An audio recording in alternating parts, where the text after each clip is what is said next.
I'm John, and this is Jewel Tree Talks. So, already I've been noticing while trying to record that I have a little bit of an issue with control. A few weeks ago I tried to make some videos, and I had a hard time. There's a difference between doing a video and doing a live stream, or being in front of a live audience. In live situations, if I have to do a talk or a presentation or something, there's not much I can do if I, make an error. So that kind of makes it easier for me to just go on and do what I'm doing. I can't control it. If I make an error or something happens, it's that's out of the ordinary. That's just the way it is. So there's a level of acceptance with that. With recording, it's a little bit different. This is not my first take recording this. And,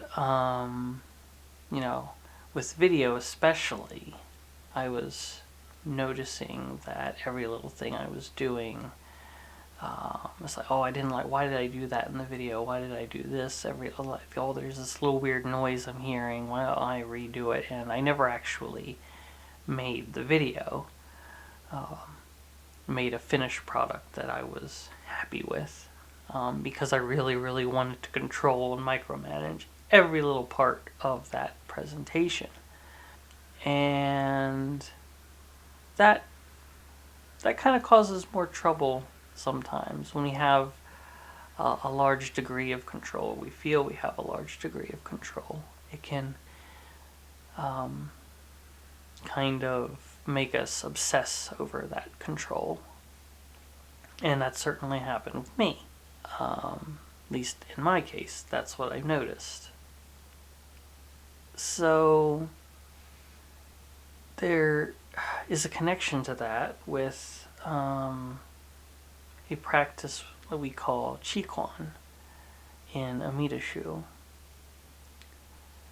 Chih Quan is basically a practice where one takes whatever they're feeling, whether it's depression, anxiety, anger, happiness, also happiness, joy, whatever they're feeling, and they offer it to the Buddha. Generally, one imagines offering essentially how they are at that moment to the Buddha, and they imagine the Buddha smiling and accepting that offering of whatever that is, offering of oneself as they are. And the Buddha, we trust that the Buddha will take that and do something positive with it. We don't know what they'll do, but we do have faith that they'll do something good. Maybe turn those things into flowers. So sometimes it is good to offer up yourself as you are. It doesn't make those feelings necessarily go away, but I've found that it eases them a bit. And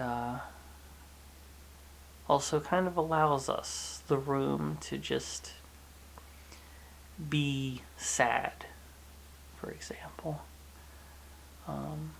For me, often being in the presence of the Buddha, when I'm being sad, it's not the Buddha doesn't necessarily take that sadness away, but the Buddha allows me the room, the space to process being sad. In doing this, I basically stop trying to control that sadness or whatever that emotion is that I'm feeling, and handing it over to the Buddha allows me to sort of accept the way I am at that time. The Buddha accepts me, and that helps me accept myself a little more, even when I'm having a really hard time. Anyway, thank you very much for listening to my talk. You can follow Jewel Tree at jeweltree.blog. You can follow us on Facebook and Twitter, and also on YouTube. Thanks again. Take care of yourself. May you be well. Namo Amida Butsu.